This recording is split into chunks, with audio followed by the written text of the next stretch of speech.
And now, always love a 2-for-1. yes. Certificate streaming. Yeah, and I guess when the speakers are talking. So hello everyone. We should be broadcasting now.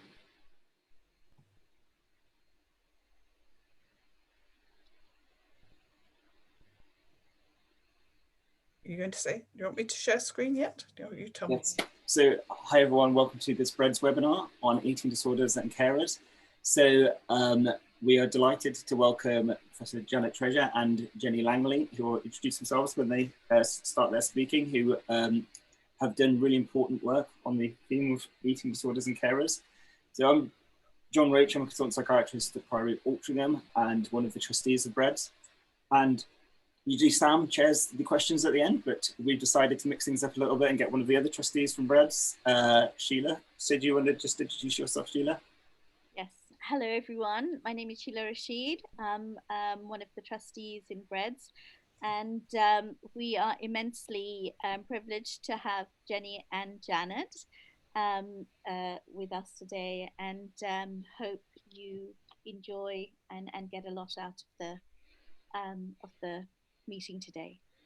Okay, so without further ado, Janet, do you want to take it away? Okay.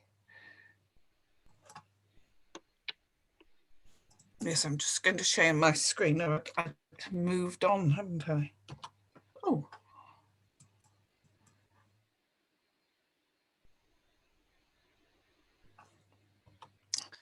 Okay, I'm ready to begin. So thank you very much for inviting me. So I've got a short introduction describing the sort of interventions that we've been doing with carers and explaining the theory behind, and also sharing some of the work we've done finding the cost effectiveness on using such approaches. So you've already had a little look at this. I've got an opportunity to show you one of my grandsons with his rhino t-shirt on, because often people think of this model as very much the animal metaphors, and Jenny will probably talk about the elephant bit later.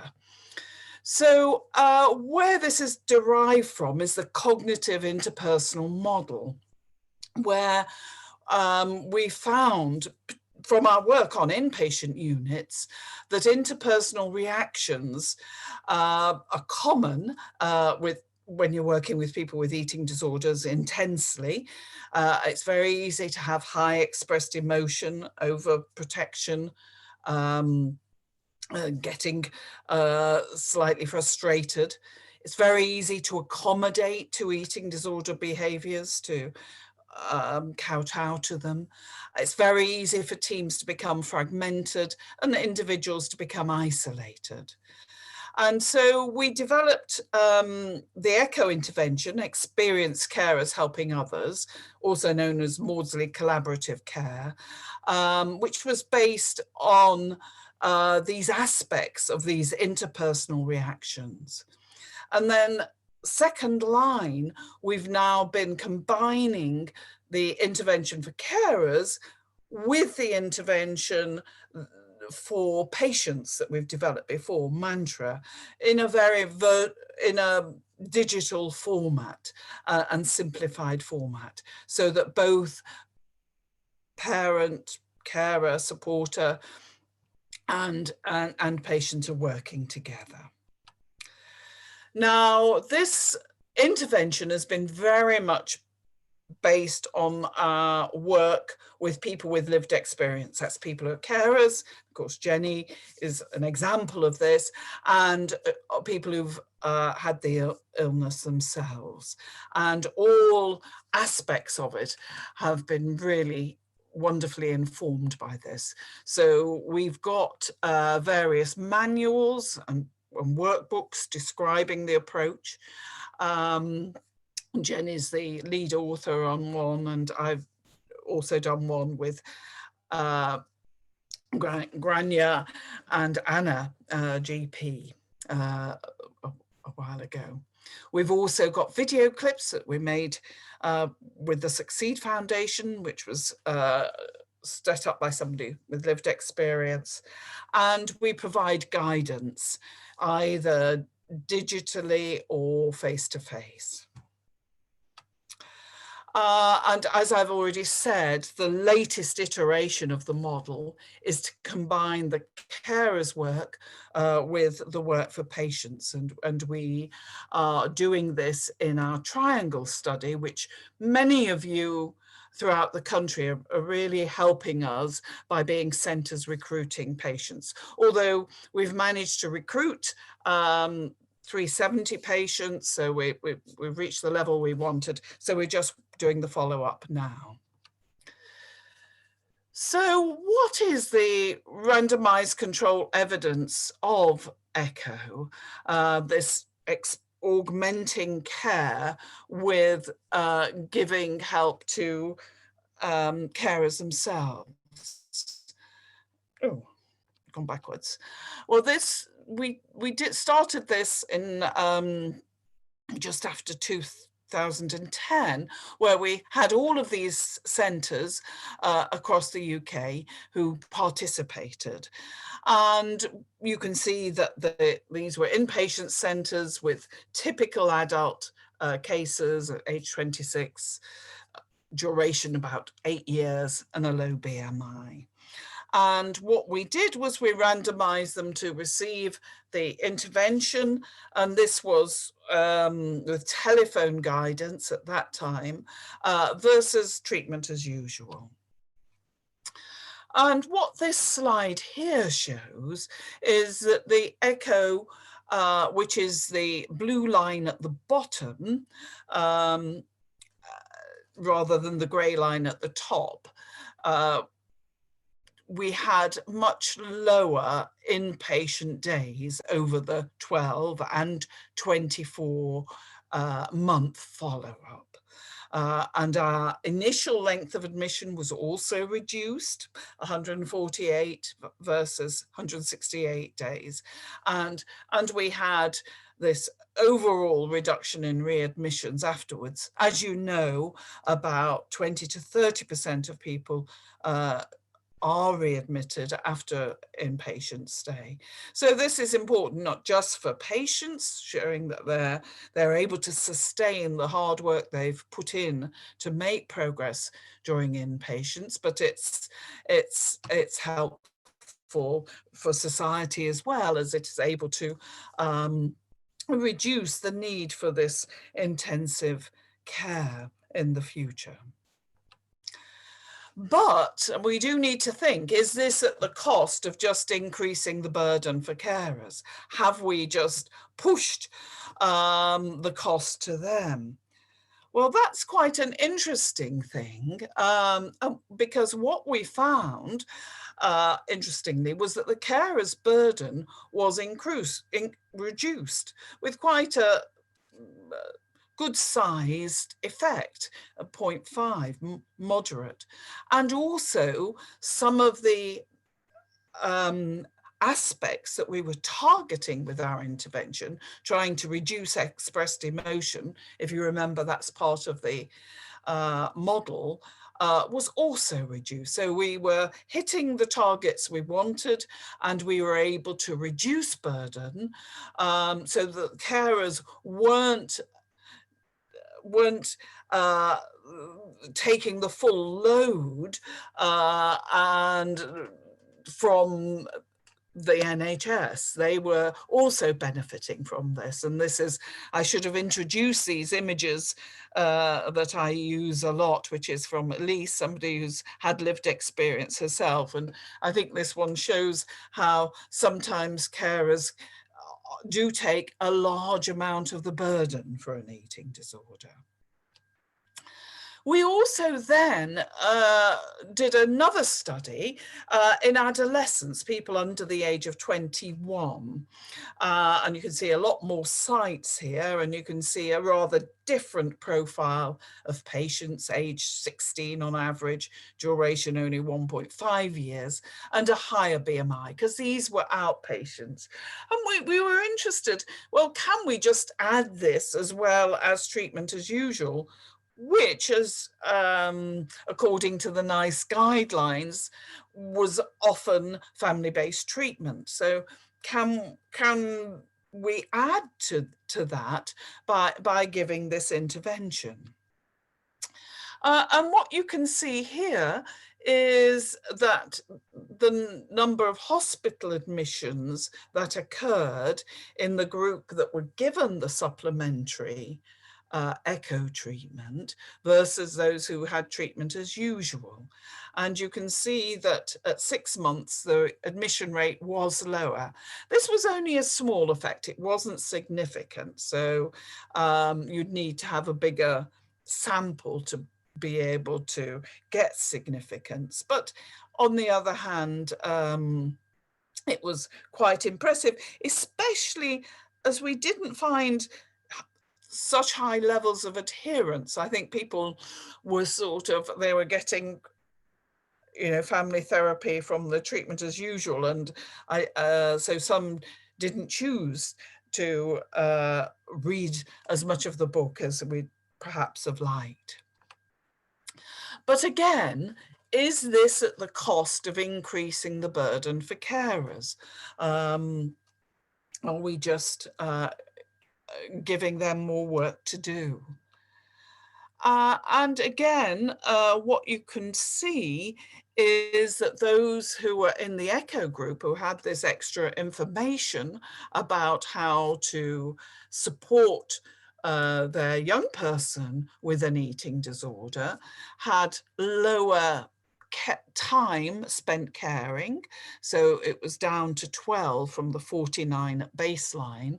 It had also decreased in the treatment as usual, but not by as much. And so there was a significant reduction in time.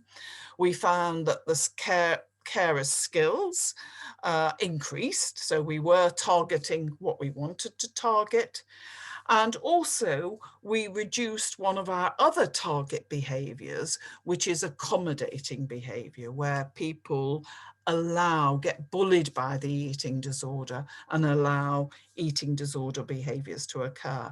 So we got, you see in the treatment as usual group on the right side, we had no change in accommodation, whereas we got a reduction in accommodation. Again, not significant, just a moderate size reduction, but pleasing to see anyway, knowing that our intervention was hitting the spot we hoped it would. So we're now at a stage where we're wanting to see if it works in other places and in other times. And this lovely photograph is from some of our Dutch colleagues who've translated the workbooks and are going to be starting a study. And we've also had a study done in Vienna. We all need to see these pretty pictures of places that we can't see at the moment. And in Vienna, they again did a study in young adolescents. What they did was compare either a face-to-face workshop where they gave the echo intervention with an online version. And what they found was that they got very good adherence, over 6 of the 8 workshops in both groups. They found a change in depression levels, improved depression in both groups, which was sustained for a year. And the carer burden was very similar in both groups. And Jenny will be able to talk to you about this, because this study was set up before COVID, of course, but of course now it's been very relevant because Jenny used to do face-to-face and is now doing online, but she'll tell you more about that. So to conclude, what I hope to have shown you is that working with carers across the lifespan with this method, involving the theory of the cognitive interpersonal model, improves the cost effectiveness of treatment. And it doesn't do this by just shifting the burden onto the family. In fact, the family have increased well-being and less time having to care. And we found that with adults and adolescents, and interestingly in the adolescents, I didn't show you this, but we found that they got better peer relationships. So we've now moved on to combining it also with a simple intervention for patients themselves. And we did a pilot, which looked very promising, and that led on to Triangle. But these randomized studies take a long time to do, and we're not going to get the results until 2022. But what we found is that echo, it can be given in many forms. And online groups are successful. Jenny's doing that. We're doing that as part of Triangle. And Jenny's living proof of the excellence of having carers leading these groups. And so widespread dissemination is possible. And this just shows some of our carers and some researchers as well who've been involved in this. So it's taken us many years developing this, and it has spread. Beat have taken it up with developing dolphins, which Jenny's been training at, and Jenny and Pam MacDonald have set up websites bursting with information, and we hope to see it happening in other centres too. So thank you very much. I will finish now and stop sharing the screen so that, oh, where do I do it? Top of the screen. Okay, stop share. Yeah. So over to you, Jenny. So Jenny is somebody with lived experience who came on some of our workshops and our carers conferences, and has been phenomenal, yes, right word, in translating it into an easy, accessible form for carers. So over to you, Jenny. Thanks, Janet. So I'm Jenny Langley. I'll tell you more about our lived experience story as we go through this. But I've called this presentation I'm giving, Bringing Out the Positive in Carers and Empowering them to Carry on Our Good Work. So by carrying on our good work, I mean the good work of the clinicians and the specialist eating disorder centres. And as Janet said, we've got all these different resources with the manual, with Janet's skills-based book, with the DVD, etc. Okay, so I'm a chartered accountant. So you've got that little shadowy thing there, chartered accountant. And Janet has this lovely expression that she used to describe me, which is post-traumatic growth. Apparently is a real thing. I didn't know that. But basically, before my son, so in 2002, my son suddenly developed anorexia age 12. It was really rapid. He lost 12 kilos in 12 weeks, ended up as an inpatient. I'll tell you a bit more as we go through. And I was working in the city as a city stockbroker. And of course, for any of you that know the city, when you're a city stockbroker, you have to be a complete rhino and argue with logic all the time and tell people what to do. So of course, that was my instinctive reaction to my son having this illness. So anyway, part of my post-traumatic growth, once we got through the trauma of him having the eating disorder and recovering, was to write this book, Boys Get Anorexia Too. So he gave me permission to get all the medical notes. And his message was, if one other family benefits, it would have all been worthwhile. So, you know, that was great that he gave us that permission. Then I was introduced to the team at the Maudsley, so Janet Treasure, Jill Todd, Grania, Pam MacDonald, all of those wonderful people, and started my journey into the post-traumatic growth world, which is amazing, and I love it. And so I was involved in ECHO and some of Janet's other research programs, did a lot of training with Jill Todd, who I'm sure you may have all heard of, who was the clinical nurse, and decided that this is what I want to do now. So I want to focus my attention on disseminating this amazing model, which is collaborative and includes the carers as a really important part of the care team all the way through the recovery process. And then step 3, I don't know how Janet persuaded me to do this, because it was a bit of a labour of love. And if you haven't seen the manual, it is enormous. It's this great big huge thing full of like hundreds of exercises. And so she persuaded me to pull together this training manual, because I've delivered so many carer skills workshops now, and honestly it's the best thing I could have ever done. It's just so rewarding, and it's so such a wonderful thing to be doing. So the manual basically goes through the whole model. It's very logical, but in a very motivational way, if that makes sense. So I've created my own website, which is here, newmaudslaycarers-kent.co.uk. So the clue is I'm in Kent. And on the website, all of the worksheets from the manual are available on the website. And then for the first 5 modules so far, and I'm going to do more, but I've made videos to go with each worksheet. So it's a really good kind of backup resource, whether you're a clinician or whether you're a carer, to kind of go and think, well, what is that exercise all about? And then there's video of me explaining it. So anyway, people seem to find it useful. And also I set up a YouTube channel, which I never thought I would ever be able to do. So, and that was all came through lockdown, you know, becoming more online and more technical savvy. So it's been a really, really interesting journey for me. Okay, so the first part of the manual is basically an introduction to the model, so some of the stuff that Janet's already been saying, and basically the importance of how do you run workshops for carers. There's certain skills that you need to kind of think about. So we tried to encapsulate that all in the first part of the manual, and then the second part of the manual is all about what do you do with carers actually when they're in the workshops with you.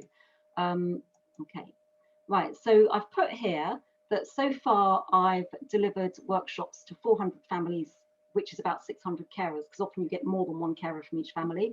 But actually that number is just going up exponentially all the time now, because now I'm delivering them on Zoom. It's so much more accessible, and actually it's so much more efficient for me to be delivering. So it has been remarkable. Since lockdown, I've had a dad from Los Angeles, a mum from Dubai, I've had PhD students from Chicago sitting in, so very often I have professionals sitting in to learn. It's a fantastic place to learn.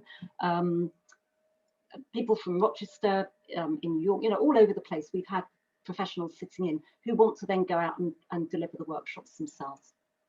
Okay, so what do we mean by carer?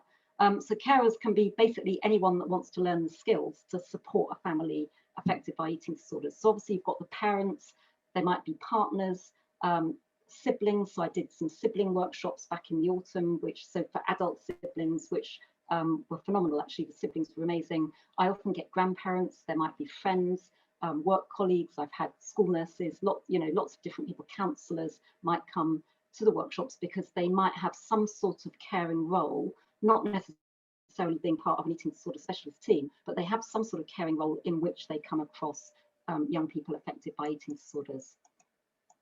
And then, as Janet said, there's all sorts of ways of delivering our model. So I used to very much do the face-to-face. And when we had lockdown, I thought, well, that's the end of the workshops because I'm never going to do them on Zoom. And then I was tempted to do them on Zoom, and it's been the most amazing kind of success story. So I'll talk you through some of that. Okay, so let's think about carers. So for the next half an hour, I want you to really step in to the mind of somebody who's caring for somebody with an eating disorder. So I've put here, caring for a loved one with an eating disorder can be exhausting, distressing, disorientating. Many carers feel they're drowning. They've tried everything. They don't know where to turn next. And believe me, it is horrific. You just didn't see it coming, and then suddenly you're immersed in this new world that is so complicated and so confusing and terrifying. So carers, when they come to the workshops, will often say things like this: I've tried everything, nothing works. I'm scared of making things worse. So that real fear that if I do something different, it will be worse. I'm such a failure as a parent. I feel so guilty. There's no hope. I can only think about their eating disorder because I can't remember what the well person was like. And then, of course, how can I fix them?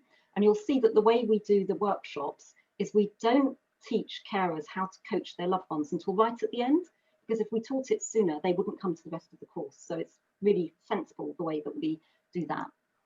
Okay, so pre-COVID, I find that 5 3-hour face-to-face sessions works really well, but lots of people have done different versions. So you could have a 2-day course, a 1-day course. When we first started, Janet, we did 8 2-hour sessions, didn't we, with PowerPoint? And so it's really evolved. It's a really flexible model, but I found that 5 2-hour sessions 3-hour sessions was really good face-to-face. And you can see how each of the workshops relates to the different chapters in Janet's skills-based caring book. Okay, and then what was so important for me was that you couldn't just deliver workshops and then go away. There has to be a network of care available, because otherwise the carers will just forget what they've learned. And also, I'd say 50% of the benefit of doing group work like this with other families is that you're meeting like-minded other families who aren't going to judge, who are in similar situations, and so you're kind of all in it together. So what I do is I run, well, we say monthly support group. It used to be monthly face-to-face. With Zoom, we can be much more flexible with that. So when we're in lockdown, we tend to do the support group, the general open support group, every couple of weeks. I send out regular email updates. So with lots of information about these like mini capsules, and the carers know that they can email me and they can call me within reason, and I don't get inundated. You know, carers will call me if they're really struggling with something, and I'm quite adept at soothing carers quite quickly, either through email or over the phone. And of course, as I've said, they meet a bunch of new friends through this network.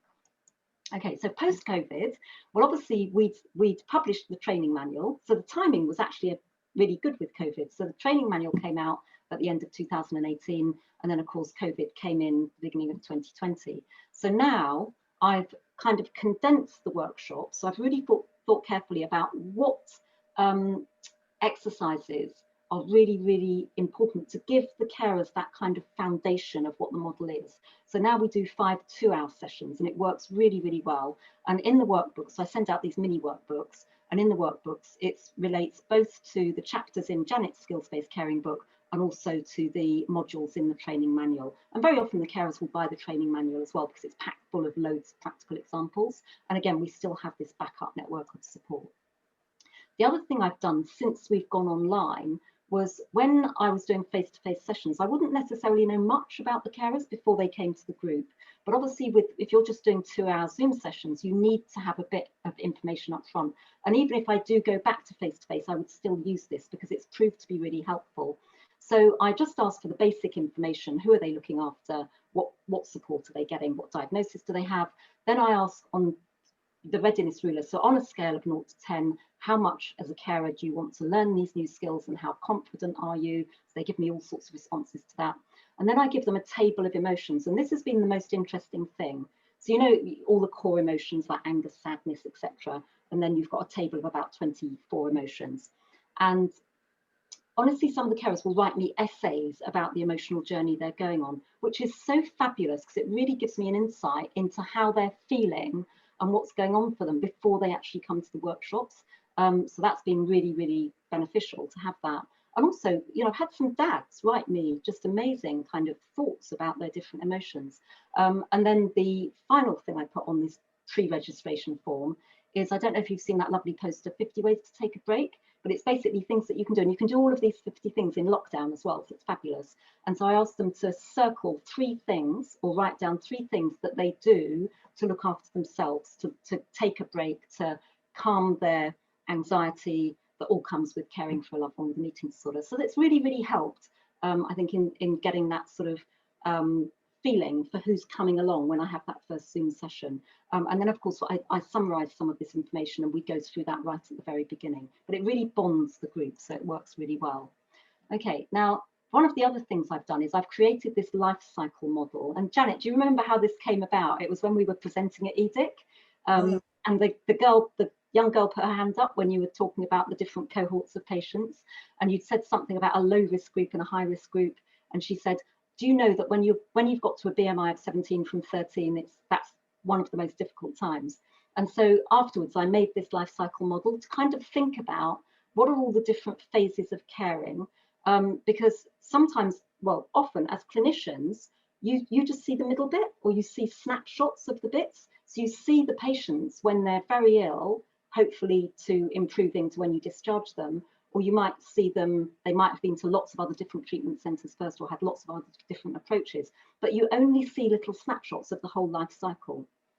So I put together these life cycle models, and the carers really appreciate this when I explain it to them.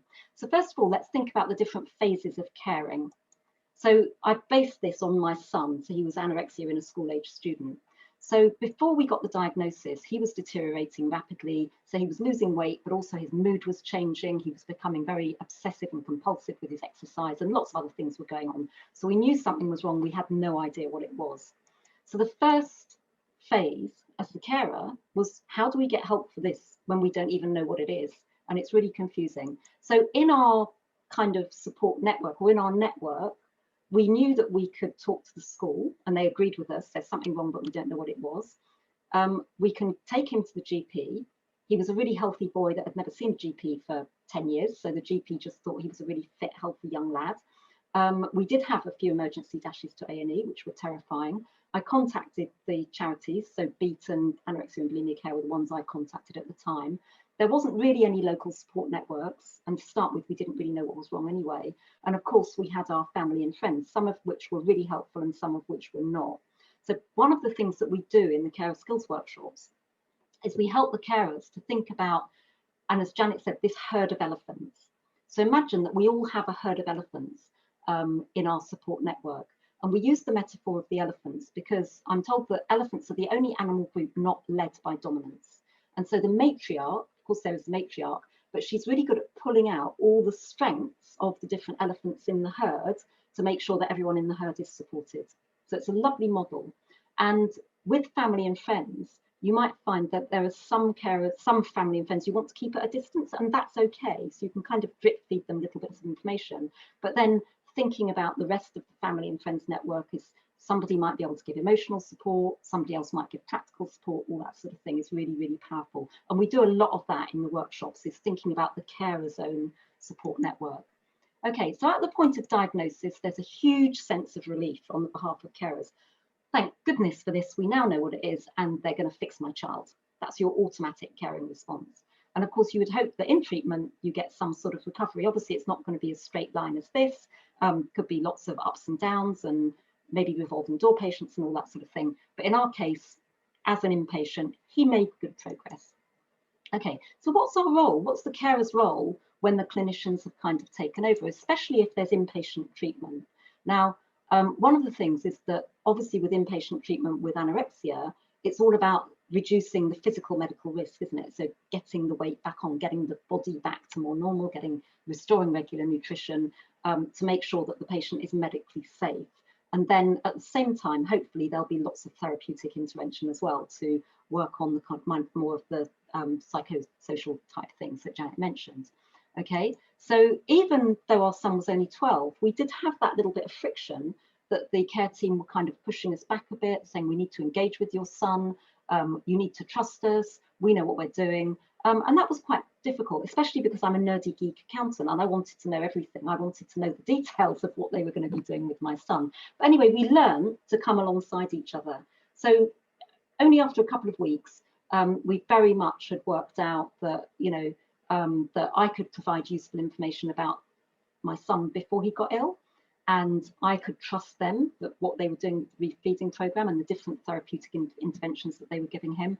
And we could start to think about learning to make our own changes. And family therapy was incredible for that. It was really, really uncomfortable, but it was really good. I'll come back to that later. Okay, now at the point of discharge, what happens is that the carer's anxiety goes really up because it's like, oh my goodness, we're back on our own now. We can see that our loved ones made massive progress, which is amazing with the care team, but then there's still a long way to go. So it's a really nerve-wracking time for the families. And of course, this now then represents the rest of the recovery journey for the sufferer. And it's a bit like learning to drive a car, isn't it? So you pass your test and then you really learn to drive the car once you're out there on your own. So that's depicting this kind of roller coaster of recovery here. So phase 3 then is the carers saying, okay, so what have we learned from phase 1 and 2? What can we do to make sure to maximize the chance that our loved one can carry on to full recovery? Okay, so let's think about the carer's emotional journey. So if this is the journey of the patient, would you agree that the carer's emotional journey is kind of going to mirror, isn't it? It's going to mirror what's going on with their loved one's illness and recovery cycle. So as my son got sicker, our anxiety went up and up and up. We had that massive sense of relief at point of diagnosis. Then we realized it's a bit more complicated than that. They can't just fix him. We're not going to get him back in 12 weeks completely fine. And then there was that huge spike in anxiety when he was discharged. And then we kind of all learnt together. And thankfully, actually pretty quickly when you see these average numbers, but by the time he was 14, he was completely back on track and very resilient and resourceful and fine. So that was kind of our journey. So you've got all these different stages again. So you've got the point of diagnosis, you've got the point of discharge. So what I often talk to the carers about is at the point of diagnosis, you know that your loved one's medically at risk. And so, you know, whether you're at A&E, whether they're going to be an inpatient, whether they're getting an assessment from CAMS, you understand that they're medically at risk, but very often they've got that numbness, that kind of trance-like feeling, or outwardly, they don't really connect with you. And then at the point of discharge, it's such a relief for the carers to know that their loved one is medically safe. But of course, they can be in real emotional turmoil, and that's a real challenge for the families. So we talk a lot about that in the workshops. And of course, you've also got this issue about there being a really high risk of relapse. So we introduced the concept to the carers of reasonable risk. And the example I always use there is with my son, when he was discharged from the inpatient unit. So he was really passionate about football before he got ill. And then it was compulsive exercise that contributed to his rapid weight loss. And so he was discharged from the inpatient unit. We were going on holiday in France and there was a football course and his cousin was going on the football course. So the question was, should we let him go on the football course? And the inpatient psychiatrist was like, no, it's far too risky. And the outpatient psychiatrist was like, no, you should let him play football, Jenny. You know what to look out for and you know when to step in if things aren't going so well. So these two psychiatrists were married to each other, which was interesting. But I've since learned that obviously the inpatient psychiatrist is going to be more risk averse because they don't want the patient back. And the outpatient psychiatrist is going to be more interested in helping the young person to develop appropriately as a young adolescent. And so we took the reasonable risk and he did play football and he went back to school in September and was football captain and he now works at Tottenham Hotspur. So thank goodness we let him go back to that passion for football. But it was a nervous journey for us. It was a nervous time to let him do that. So the idea is that with this collaborative approach where we're teaching carers skills, and hopefully we would get the carers, if not at the point of diagnosis, even before that, to do the carer skills workshops, because so many carers say, I wish I'd had this right at the beginning. So they might come to us actually when their loved one's just been discharged. But the hypothesis is that with the carer skills workshops, this red emotional line for the carers is much smoother. And of course, then what happens, as some of Janet's data has shown, is that if the home environment or if the caring environment is much calmer, then that feeds off, it's like the mirror back to make the recovery journey much smoother as well. So that's my version of how that works. And this is just the picture of my son's weight loss, diagnosis, discharge from outpatient, discharge from inpatient, then discharge from outpatient, and then getting back on track. Okay, so what are we doing in the workshops? Let's check the time. Okay, so it's really important that we set boundaries about what the workshops are, because carers will come with all sorts of different expectations and they'll have had different experiences as well. So some will have had experience of working with specialist teams and others won't have had anything, basically. So we have to say the workshops are not therapy. So I'm a carer with lived experience, but this isn't a therapeutic place to give you counselling. And we do encourage carers to seek individual counselling if they're really, really struggling, and lots of carers will do that. It's not a place to generally offload. That's the place of the regular carer support group where you can just go and have a moan about everything. And it's not a place to pass judgment on eating disorder services. Having said that, we do spend quite a lot of time in the workshops saying, how can we use these skills that we're learning, the language that we're learning, how can we use that to get the best out of services? So we do talk about services, but not in that negative way. So we acknowledge that services are really, really stretched, and how can we get the best out of them? So what we're doing is we're giving psychoeducation about eating disorders, which the carers really value. It's amazing how little information some of them have had. Training in the professional skills, and they absorb it like sponges. They're so quick to take on these skills. A safe place to learn and practice these new skills. And as I said, making the most of the services.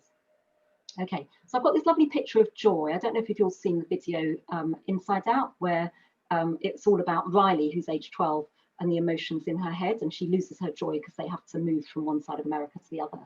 But it's a fabulous film, and it was put together by psychologists, so it's good. But I say, how can we help carers to get some joy back into their life, because they feel that they've got no joy, and also they feel, as I said before, they feel so helpless. So how can we switch from I can't to I can and I will? So we always ask these questions. So who's the one person in the world you can change? Well, when you ask them that, they go, well, myself. I've been trying to change my loved one. Would you like to know more about eating disorders and the impact on the family? Well, of course, that might be useful. Are you willing to learn new skills? Well, yes, because I'm here. Are you able to try small experiments? Well, anyone can do small experiments, can't they? But the trouble is, carers have just seen it as one great big thing. And so part of the workshops is we help them to break everything down into tiny, tiny baby steps. And then, are you prepared to look at your own caring reactions? And of course, that's really, really important to consider if small changes in your behaviour might be beneficial. So how can we do that without making the carers feel even more guilty? Because what we don't want to do is make the carers feel that they've done something wrong. So we talk about there's no right or wrong. There's no one way of doing it. And one of the broken record phrases that's really important in the workshops is, if something's working well, carry on doing it. So if you're being a kangaroo carer and it's working for you at the moment, carry on doing it. If it's not working, then we can practice reflecting on that and considering what we could do slightly differently. So we have this really important priority list before we get into those animal metaphors. So the first one is, I always say to the carers, you must pay attention to medical risk. Obviously, eating disorders are very dangerous, and you are the person who knows your loved one best. So having an idea of what constitutes high medical risk for your loved one, whether they're 10 or whether they're 45, is really, really, really important. So I give them a capsule I wrote around this, and I urge them to highlight everything, so that if they are having the emergency dash to A&E, or rushing to the doctor, or trying to get their loved one to get access to treatment quickly, they kind of know what to say. And we talk about the language that they can use as well, is society expects me to look after you and step in when you're in danger. Then the second priority is their self-care. So how can they expect their loved ones to look after themselves if they can't look after themselves? So putting the oxygen mask on first. Then the second part of the reflecting on the caring responses is, can you make small changes to how you respond to the eating disorder? And then the final stage of the workshops is, can you use all of the techniques that you've learned so far to coach your loved one to make their own changes, but only when they're ready? So patience is really important. And I made this kind of infographic for one of the training sessions I did with Jill Todd, and she loved it so much, so I put it in. So it kind of shows you all of the different things that carers learn through the workshops. So they learn about medical risk, they learn about externalizing the illness, they learn about the importance of their unconditional support and holding on to the hope and belief that their loved ones have the capacity to get better, and all sorts of other things that they learn as we go through the workshops. Okay, so coming out of the workshops, this is what carers say. I can make positive changes. I can also appreciate positive things about my child. Even tiny, tiny changes can make a big difference. I can learn from my mistakes. I know I can keep trying. I've got the energy now. I can see the positives in my child's behaviours. I can own my emotions and also empathise with my child and my child's emotions. I've learned how to take reasonable risks, and there is so much hope. And that's just a little tiny snapshot. And this is my evaluation that I put together. So it's not the cask and everything that Janet's been using in the research programs, but I just created this kind of mini questionnaire. And one of Janet's lovely PhD students who came to my sessions summarised 150 of them. So this is on a scale of 0 to 10, how much has your confidence increased in various different areas? And you can see the before and the after and the increase are quite phenomenal. Janet always says they're almost too good to be true. But things like your confidence to support your loved one has gone from 3.1 to 7.6. Your ability to take time to care for yourself, 3.4 to 7.3, and it goes on like that. But you can see these are pretty impressive scores. Okay, the really, really good thing is that the sufferers also really respond positively as well. So they really notice that their carers have changed in their approach. It was such a relief when my parents stepped back and started to trust me that I could take some responsibility. They started noticing my efforts and praising me. They helped me to make small changes. They looked for the positive, not the negative. They had more empathy around the challenges I was facing. They started to believe I could get better. They started to communicate with me, not my eating disorder. So we called our son's eating disorder Rex. Some people give it a name, some people don't. And with their support, I could start to take more responsibility for my recovery.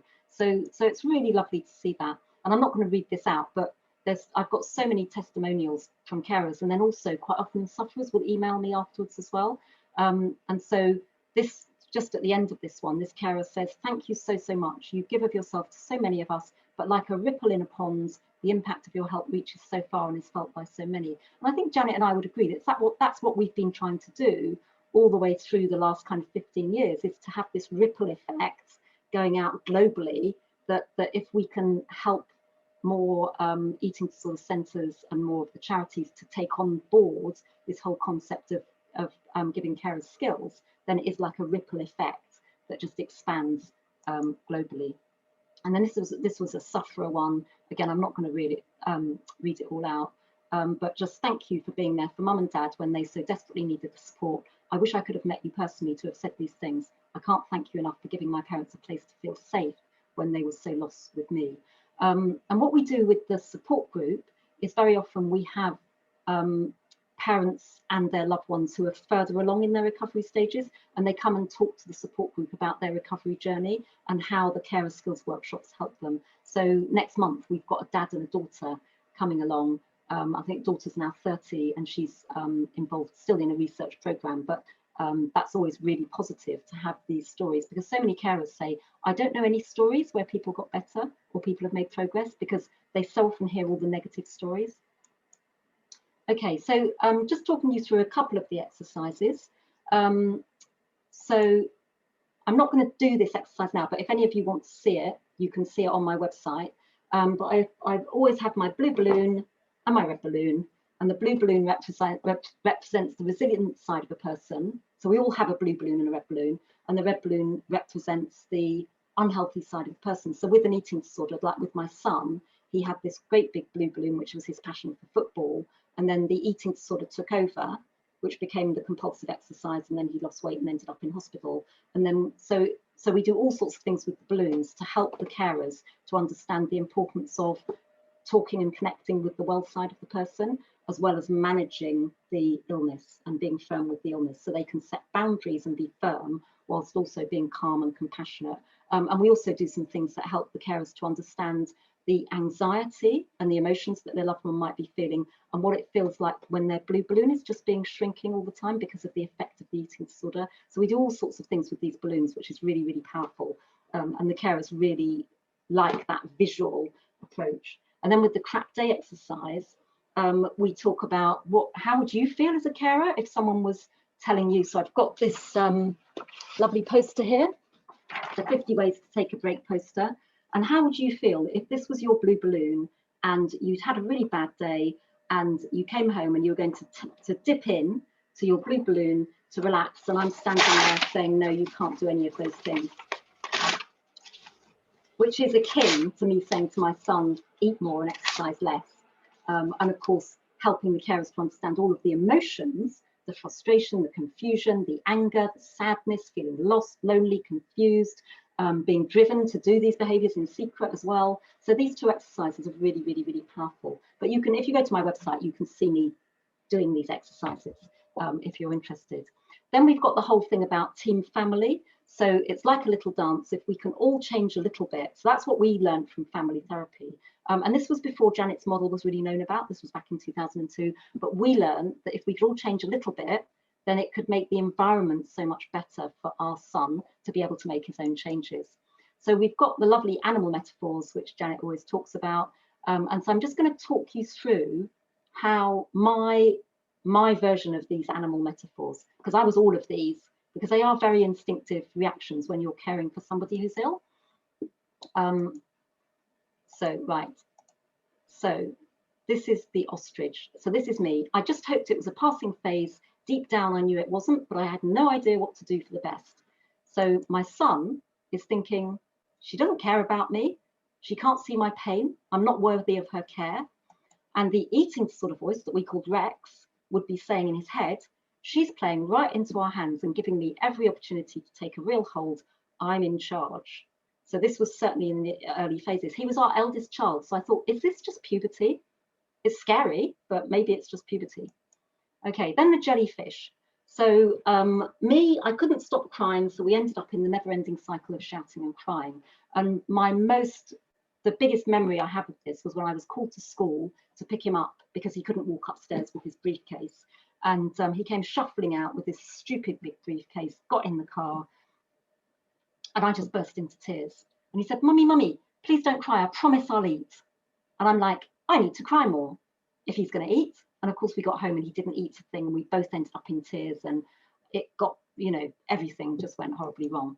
So, of course, when there's the crying and the shouting and everything, my son is thinking, all this shouting and crying makes me feel so much worse. I'm a terrible person. I'm not worthy of her love. And then Rex is saying, I'm your friend. Listen to me. Shut out all that noise. Then we got the rhino. So I was the biggest rhino out because I would tell 200 salesmen in the city what to do. Buy Glaxo, sell AstraZeneca, and they would do it. And I would give them logical arguments. So I truly thought if I repeatedly told my son to stop exercising and start eating, he would get better. I could fix him. So my son, she never takes a moment to listen to me, just nag, nag, nag. Exercising is the only thing that makes me feel better. She just wants me to stop. What would I have then? And then Rex, I will always listen to you. Exercise is so healthy and you're doing so well cutting out all that unhealthy food. You will be the best athlete in the world. Okay, the kangaroo. So I think most parents will bring out the kangaroo tendency, won't it? So I spent all day planning what to make for dinner in the hope he would eat some of it. My son, she's so on edge, tiptoeing around, giving me food I really don't want or need. She treats me like a baby and doesn't believe I can look after myself. And of course, Rex, she is so trying to make you fat. She's trying to kid you by buying special food, but she really just wants to make you fat. Okay, so I fell into all those traps. And of course, I realized I was able to recognize, because he got so ill so quickly, that actually I needed to make some changes. So the idea is that we, if it's not working, so if it's working, carry on. If it's not working, we try to become a little bit more St. Bernard-like and a little bit more dolphin-like.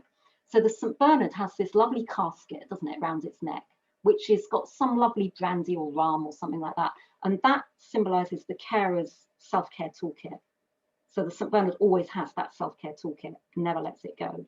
But of course, the St. Bernard is there, whatever avalanche the eating disorder throws at the family, the St. Bernard is there, calm, consistent, strong, compassionate.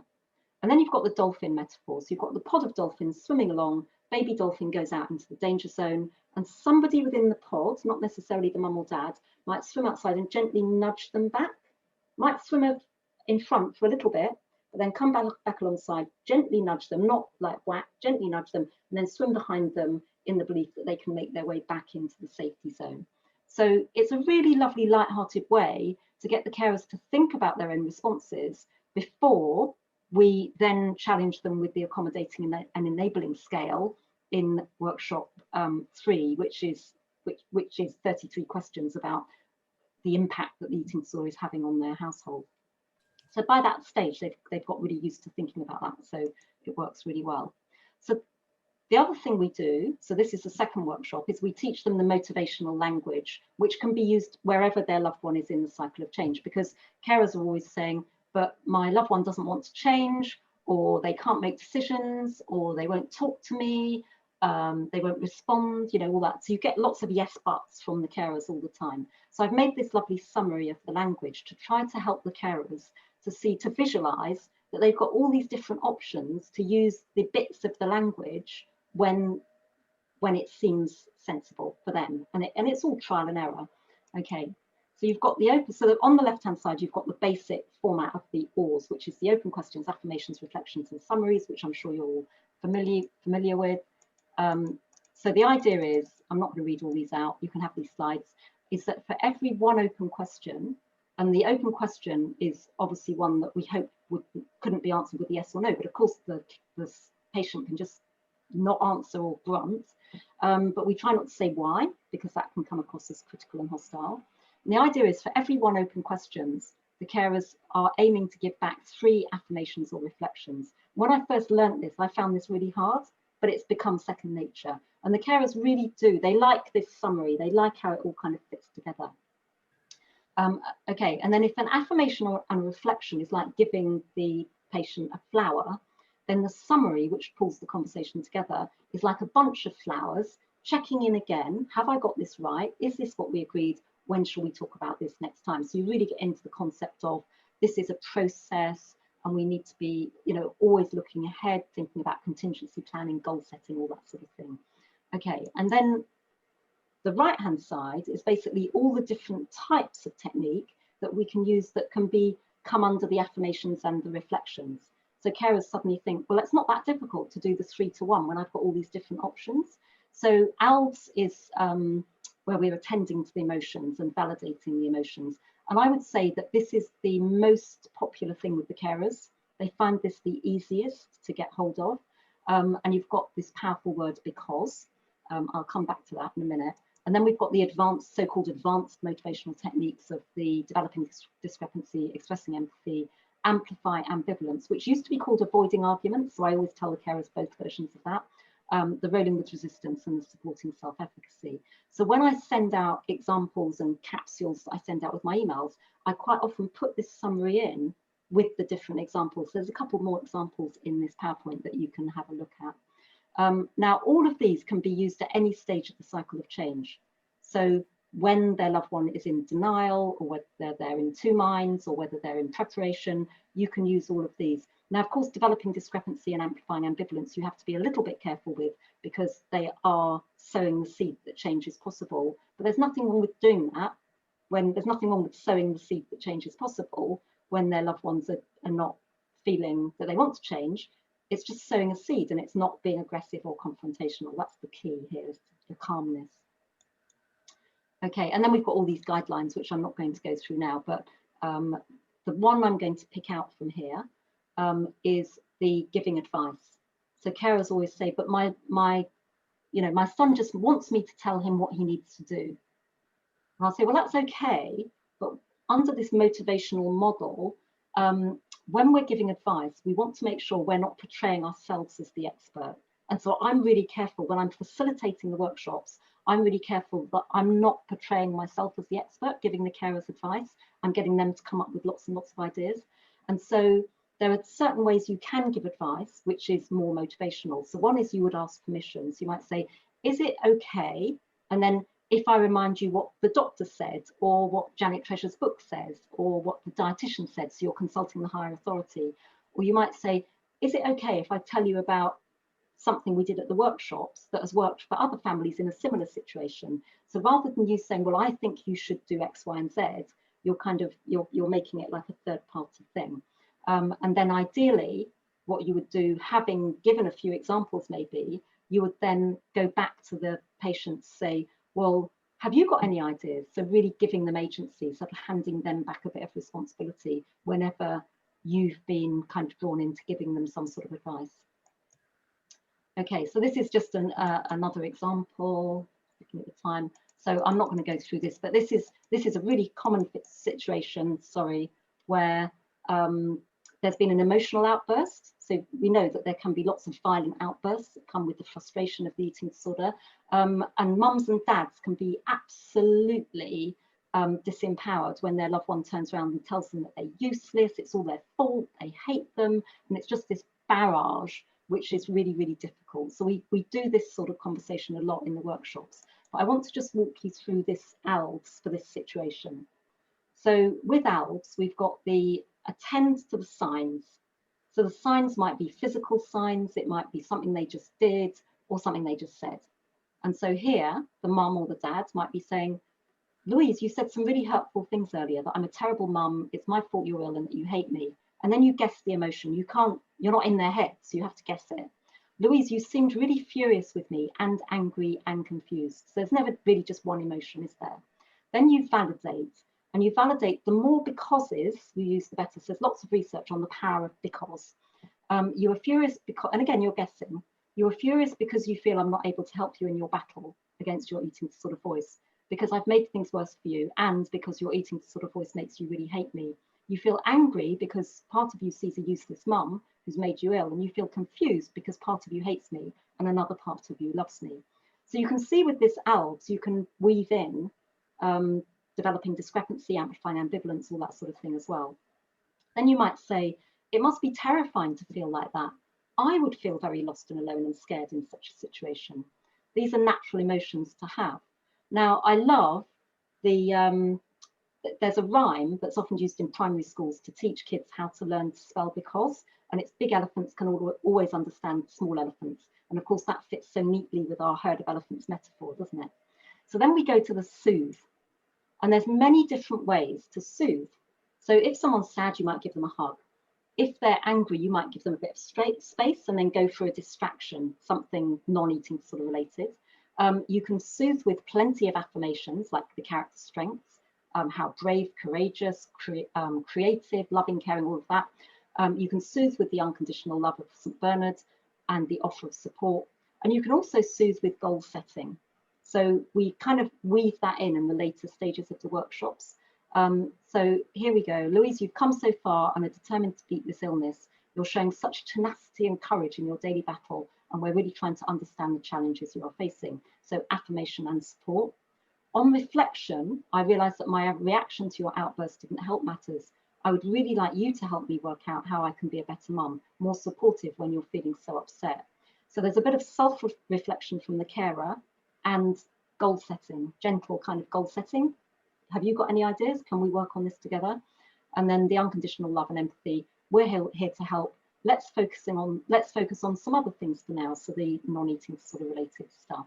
But this ALBS technique, the carers absolutely embrace this. They really love it. Okay, I'm going to whiz through these to the end. You can read these at your leisure. Okay, this is in a board moment. I made an A to Z of affirmations for the carers because sometimes in the workshops they can't think up lots of really useful affirming words, and it takes them a little bit of a step to go from praising well done for eating the meal to affirming I can see that you were feeling really anxious today and you showed great courage to eat that meal. So it takes a little bit of time for them to get that. So we do some practice around affirmations. But then once they've seen this, they can start to come up with all their own affirmations as well. And very often in workshop 5, which has no set workbook now, we construct as a group, we might construct a letter to our loved one and weave in all sorts of affirmations and all the other language skills as well. So it works really nicely. So this is my son, all better, lovely man, young man. He's 31 now. As I say, he works at Tottenham Hotspur. And we had a big party a few years ago, and he did a speech on behalf of all the kids. So he's the eldest of 6, and all the kids got sweets. So like Amy got wine gums because she likes a drink and stuff like that. He's a good speaker. And then I'm not really a sweet person. I'm a cheese and nuts person, savoury. And so he said, Mum, and then he paused. And he said, I don't often talk about when I was ill, but I just want to say thank you so much for sticking by me and persevering through thick and thin. And I'm so proud of everything you do now. So if that's not an endorsement for this process, I don't know what is. Thank you.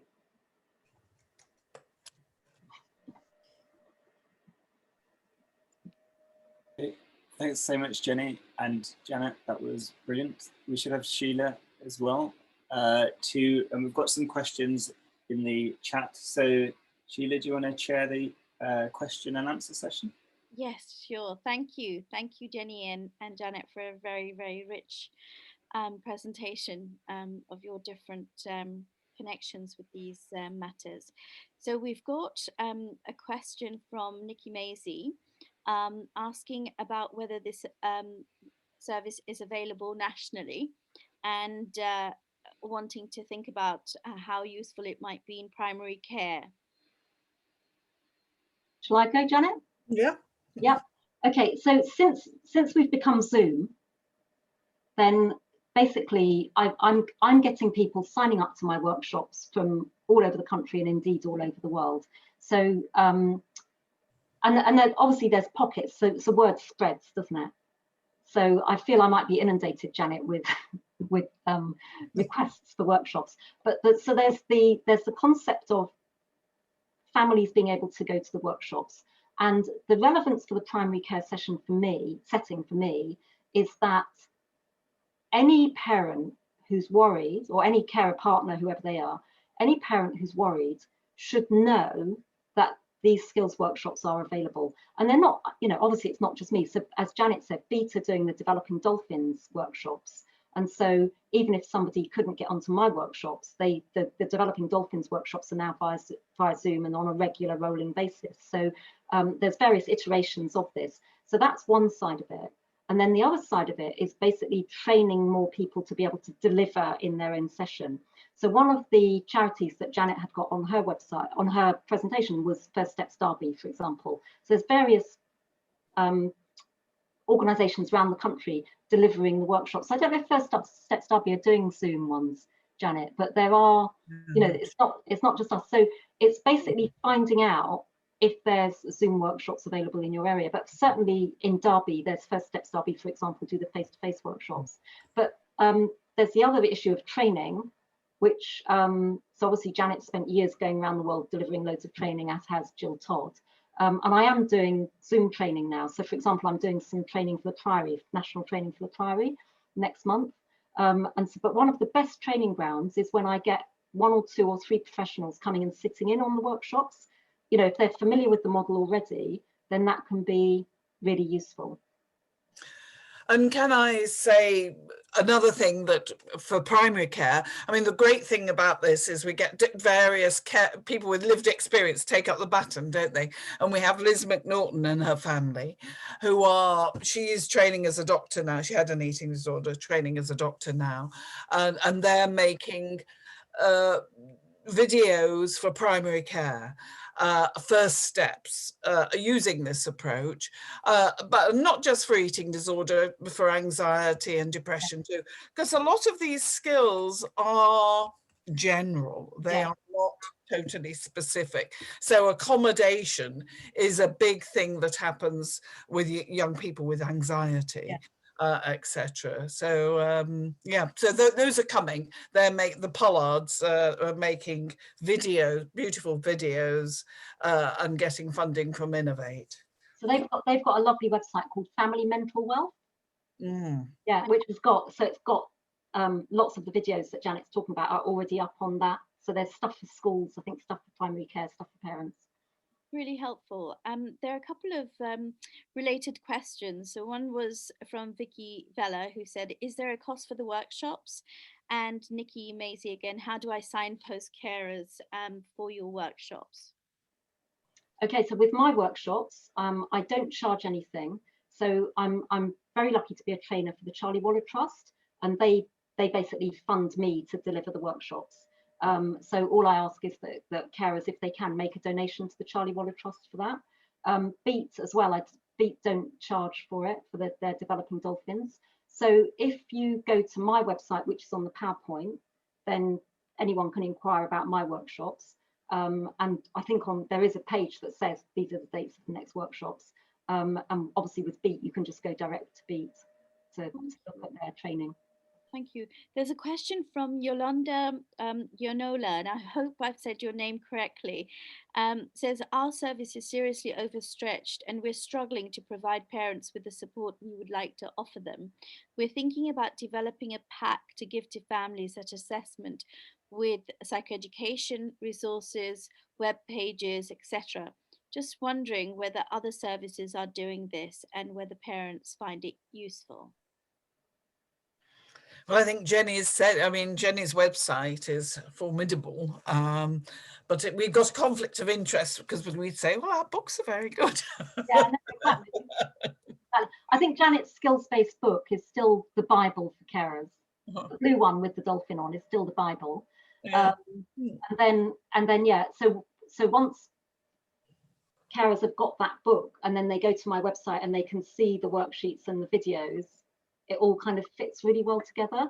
But obviously we're not, there's so many other resources as well. So like Feast, for example, now do this 30-day email service, which is really useful for carers as well. So for example, if a family contacts me and I haven't got a workshop for a month that I can let them come to, I would recommend that they would go to Feast, and they can get an email every day for 30 days with loads of practical tips and resources. So I think different services have put together different like lists of all the useful resources. Kent used to have one, but it disappeared. I don't know what happened to it. Right, thank you. Another question from Caroline Fleming. Dear both, thank you so much. I've recently taken head of psychology for an inpatient unit in West London and would love to offer a workshop. How may this be possible? I think you've kind of answered it, but maybe just about how they might be able to access these workshops. So with my workshops, I mix all the carers up. So I might have carers of a 30-year-old in with carers of a 10-year-old. And sometimes I do separate ones, but generally I have them all mixed up together. But if a hospital wanted to do it, because sometimes hospitals would just want to do their own cohort of carers, so whether they're an adolescent unit or an adult unit, and then that would be a case of just contacting me or Janet to say, you know, is there any possibility we could work together to kind of establish this? So one of the hospitals recently, the family therapist has been sitting in on my workshops with a view to going back to then, so he's really familiar with the model. He just wants to see how it works on Zoom, so then he'll be able to go back and use the skills. Because now that you've got the worksheets and videos and everything, it's, if you're familiar with the model to start with, it's quite easy then to pick it up. Oh, I was going to ask a connected question, if I may, about the family therapy, because I'm just aware that maybe there will be some practitioners who'll be listening in and they'll be working with parents in the context of family therapy. So I was just wondering what sorts of ideas would you know, there's a lot of richness in what you presented, but I wondered what you might suggest in terms of what ideas they might incorporate into the family therapy, and whether you would suggest that they see carers, the parents by themselves, as well as part of that family therapy work. Janet, have you got a thought? Well, I think it's very useful to have these various different levels. So we do, you know, in our unit, we have workshops open for, which are on Zoom now, which are open for all our carers across the service. But we do individual family work for those who need more help and they've got specific issues. So I don't think that they're in conflict and you should do one or the other, but it's sort of various levels of gradations of what to do.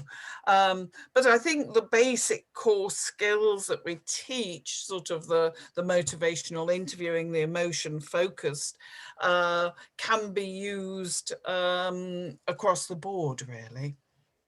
Yeah, what's really been interesting, Sheila, is when I've had family therapists sitting in on the workshops, and so where, especially generally if they've just been working with one family at a time, and they've seen the power of getting groups of families together. Because I know some hospitals will do multi-family work, won't they, Janet? Yeah.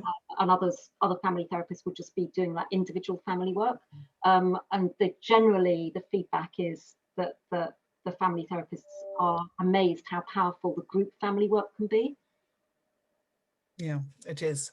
It is very good. In Triangle, we're doing that as well, and it is, well, and we're getting the patients to come in with the carers. So we do some individual patient, individual carer, and then a joint patient and carer, and they are very rich, very helpful. Thank you. There's two comments. One from Vicky Vella, who says, I'm a parent and was given no information when my daughter was diagnosed. It would have made a world of difference if I'd been told about this at that time. Thank you. We hear that all the time. Yeah. Yeah. If only I'd known then what I know now. So we're doing our best, Janet, aren't we?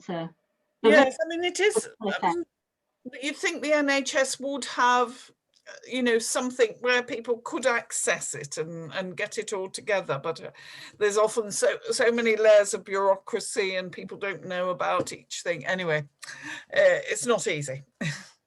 The invitation, Jenny, that you've given to family therapists to maybe join your workshops sound like a really good way of disseminating some of your kind of ways of working. There's a question from Kate Jenkins. She says, my service are just starting online workshops, having done face-to-face pre-pandemic. Are there any pitfalls, learnings from the switch to online that you can share? I was really skeptical. I thought, you know, how are we going to engage with the carers? How would I, as a facilitator, be able to read the group? I was very nervous about it. And I also was worried that the carers would feel that they wouldn't be able to speak on screen and all that sort of thing. And actually, it's been completely the opposite. So I've had carers coming to the online workshops who never, ever would have come to a face-to-face workshop. One or two have kept their screens off, but very few. And that's normally because they've got kids in the background or something, because obviously everyone's stuck at home, aren't they? But most carers, I think, have found the feedback that we've had. So I've got loads and loads of qualitative feedback about how they found Zoom to be. And most of the feedback has been it's really efficient, it makes it more accessible, they still really feel safe in, like, because you've got the confidentiality within Zoom in the same way as you would face to face. I can't think of any major pitfalls. Only sometimes if carers haven't thought about testing out that their Zoom works and stuff like that, it can be, you know, it's frustrating, isn't it, if they've taken a day off work or something and then they can't get on because they haven't tested their Wi-Fi and everything. So you're always going to have that sort of issue, aren't you, that there might be digital hiccups. But generally, I'd say it's been a phenomenal success. But what I did do was I condensed what I do in those workshops. So anyone that wants to see, you know, my bite-sized workbooks, I'm very happy to send them. Thank you. Janet, did you want to add anything about the switch? Yeah, I mean, I think in motivational interviewing, often there are a lot of interactive things that aren't totally easy to translate, but you've perhaps been able to do it. But you know how you have chains and are asking each other questions. So there's just some things that are a little more difficult, I think. But I think it's got advantages in other ways. Yeah. So what I do, because obviously, you know, I used to be wedded to my flip chart, you know, with drawing all over the flip chart and everything. And we'd have an agreement within the group that the carers could take photos of the flip chart, because that would be the discussion that the group had. But the way I've got around that is I'll call up the workbook and I'll kind of type stuff in as so say we're practicing oars as a group, I'll type that all in as we're going.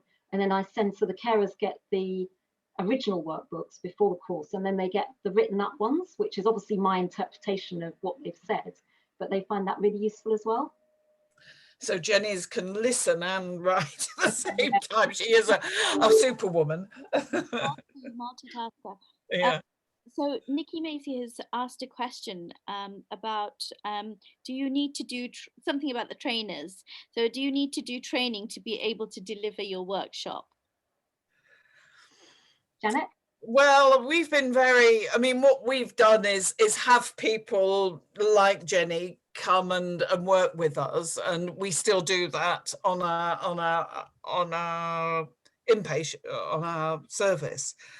So we invite carers to come and hopefully we'll be able to take on the mantle like Jenny. But I don't think everybody can do that. So, you know, we just try and give people materials and see what happens, and how much we need to be there, or you can delegate. I mean, Jenny is a bit of a phenomenon, but other people do it, like Pam, and you've trained many others, haven't you? There's people, all, you know, like you say, Derby, there's Hull, you know, there are these outposts of people who, but we haven't got, we were trained in motivational interviewing, which isn't so, you know, determined, you've got to do this, you've got to do that. We just feel that people need to try it and see, and you know, it's all written up and see whether it works or not. So I think the idea when we wrote the training manual was that it would be much more easily accessible, and obviously we are concerned about the quality of the model.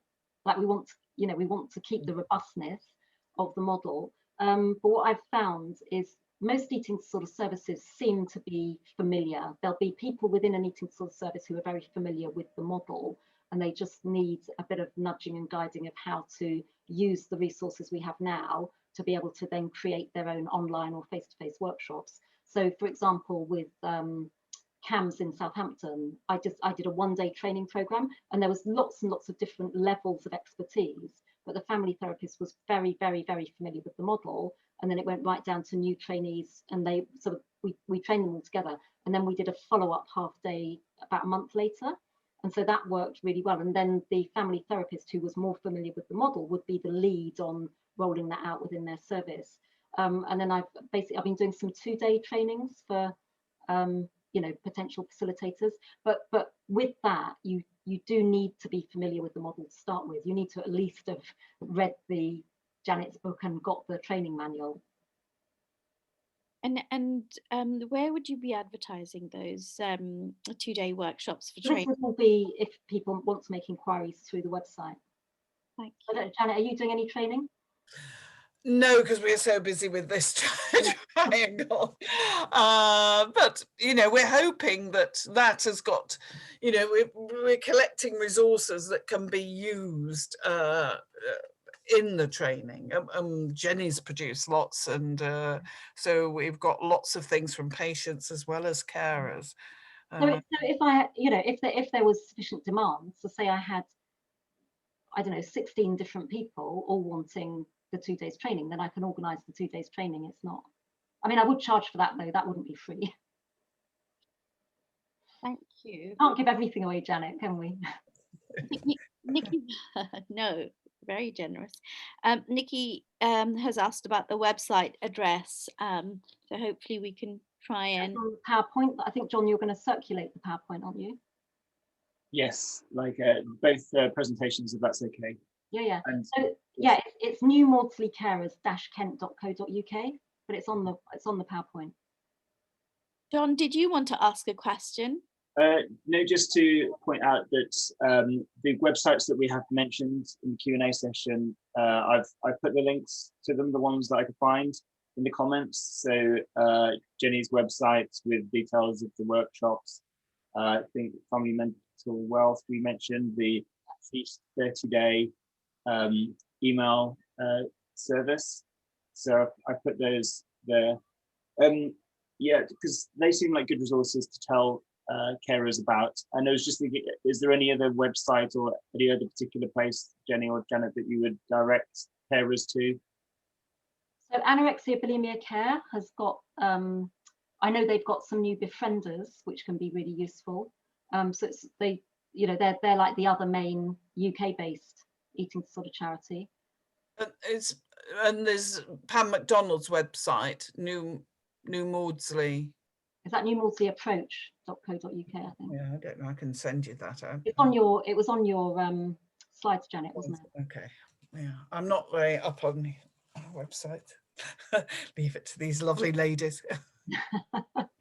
Well, you know who made my website? Was a lovely dad that had been to my carers. I know. Well, it's Pam's husband too. Yeah.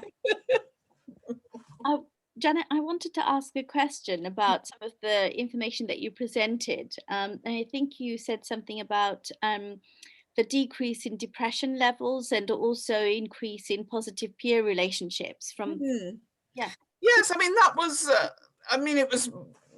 it fits our model, is that if you can, you know, get better relationships at home and have all this positive emotion, then that perhaps reverberates into peer relationships. But it was a bit of a surprise finding, and we haven't tried to look at it in the adults actually, but it does fit with the model. But in Triangle, our main outcomes are well-being, is well-being for carers and well-being for patients, because we do think that it does work through that that mechanism. Jenny, did you want to say anything, add anything in relation to those kind of findings? I think that's really interesting, the whole thing about the peer relationships. So as I mentioned before, quite often in workshop 5, we talk about using this model to repair ruptured relationships. So by then the carers are so used to, particularly with, you know, the whole attending to the emotions and that sort of thing. And so I'm not surprised that that finding comes out, but that's fantastic. I always say, because I do a lot of teaching in schools around everything to do with mental health, and I always say to the kids, that the peer support is so important. It's so much more powerful sometimes than the adult child support that they get. So, friends will often notice that something's up with their friend before the adults around them will. And so they can all look out for each other. So I think that peer support thing is really, really important and valuable. Yeah. Certainly when my son was 12 and he was in the inpatient unit, he found the group therapy with the other inpatients much more powerful than the one-to-one psychotherapy with an adult. Yeah. Thank you. I'm waiting for some other questions, but I've got another one, if that's all right. It was very moving actually to see the 3 different conversations that were happening, where you were talking about the parent and then the young person or the person who's suffering from the eating disorder, and then the voice of the eating disorder. And I was just wondering, at what point in the workshops you do that, and how you make those different voices, come forward and incorporate it. So we addressed that right at the very beginning in workshop 1. So, I was talking about the red balloon and the blue balloon. Yeah. And basically I say, so imagine when my son had lost 8 kilos, and he had to stop playing football. So the red balloon was like here and the blue balloon was here. And as a mum, which balloon would I give most attention to? Which side of my son? And of course, I was drawn into giving all my attention to the ill side of him and none of my attention to the well side of him. So then we talk about externalizing the illness and think about who you're having the conversation with. So are you engaging in an argument with the eating disorder voice, which you're never going to win?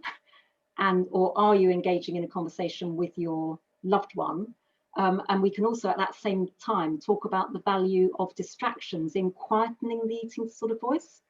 So we do another little exercise following on from this, where we visualize that, the person with the eating disorder has had a complete hissy fit over their meal and gone running to the bathroom and slammed the door. And the mum's gone afterwards going, let me in, banging on the door. So they're banging on the door at each other. So basically the mum's engaging with the eating disorder side. And then how could she engage with the well side of the person? So metaphorically speaking, the well side of the person is probably carrying under the sink, going, shut up, la, la, la, la, la, la, la. So we do several exercises right in that first workshop where we talk about this. And the parents say it's just so useful because they just got caught in these big arguments with the eating disorder the whole time. So it's really valuable. And then the other question that comes up, so especially with the parents of the adolescents and the children, is, but how does this work with, if we're told that we're doing FBT, so family-based therapy, where the parents are in charge? So how can we be in charge and be firm, be gentle and calm and compassionate and kind and all that sort of thing? Because, CAMS have told us that we know how to feed our child, we've got to feed our child. And whenever we try to feed our child, we just end up getting in an argument with the eating disorder voice. And I'll say, well, that's okay, that's fine, because what you can do is you can set boundaries for the illness while being calm, compassionate, warm and connected with your loved one. And very often, so one mum I remember saying, oh, she said, right, I really have thought about that. So this was the second workshop. She said, I was basically just engaged in this massive battle with the illness. And it was just getting more and more exhausting and more distressing and more violent outbursts. And I've realized that I'm my daughter's ally. So I can stand alongside her with this blue balloon side and we can be the allies together to quieten this beast here, or whatever they call it. Does that make sense? But we do that right up front, right at the beginning of the workshops. And the carers find it really helpful. There's that lovely Laura Hill TED talk, isn't there? About eating disorders from the inside out, where she talks a lot about the eating disorder voice. So I don't know if John's looking that up. It comes up if you Google Laura Hill TED talk on YouTube. It's brilliant. I don't know whether we haven't, well, very quickly, almost like a minute left, at the very last minute, we've got Caroline Fleming saying, Janet, I'm just interested about the triangle study and if you and the team are recruiting new services for the research. I know that families have really benefited from this and have found the resources so valuable and encouraged other families to join. No, well, as I said, it finished in July recruiting, but we're following people up for a year before we can see any outcome. So RCTs are so frustrating in that way, but thank you very much for offering to help. And I'm so grateful to everybody else who has helped us. It has been amazing, really, that we've got that. Yeah, it's been so difficult for the families though, because so I've got lots of families in my cohort of carers where their loved ones have been discharged from inpatient or about to be discharged from inpatient, and because of COVID you can't have that gradual discharge. It seems to be all or nothing, and that's causing so much difficulty for families, because they, you know, they feel like they're being set up to fail, because it's just like 1 minute they're completely inpatient and then the next minute they're completely at home, and the community teams are so under-resourced that they can't give that support. So it's been a real problem with lockdown. Interesting, Janet, I mean, I don't know how you're going to incorporate the effect of COVID on the triangle study. Yes, well, the statisticians are meant to be helping us with that, yeah, to look to see if there's a sensitivity analysis, yeah, what they call it, yeah, and whether things have got worse. But yeah, it is difficult. But at least, you know, well, those having the intervention, we've started a long way, and so they can sort of, in a way, practice. But yet, there's nothing like having a few days at home, which is totally banned now. Thank you very much. I can see that there's some more questions, but hopefully people will approach you. This is how much you've kind of really generated a lot of interest. Thank you to Jenny and to Janet. John, over to you. Yeah, so we have gone past 9, so we need to bring things to a close, but thanks so much, Jenny and Janet, for a really interesting talk. We had lots of interest before it. So there's people watch live, but also they watch the recording after, because it stays up on BrEDS. And of course, the conversation can continue there. People can comment and reply. So there's like a few comments coming through now, but the whole benefit of the BrEDS forum is that people can ask questions. We want these webinars to stimulate discussion. So thanks so much for our presenters. Thanks, Sheila, for doing a great job at chairing.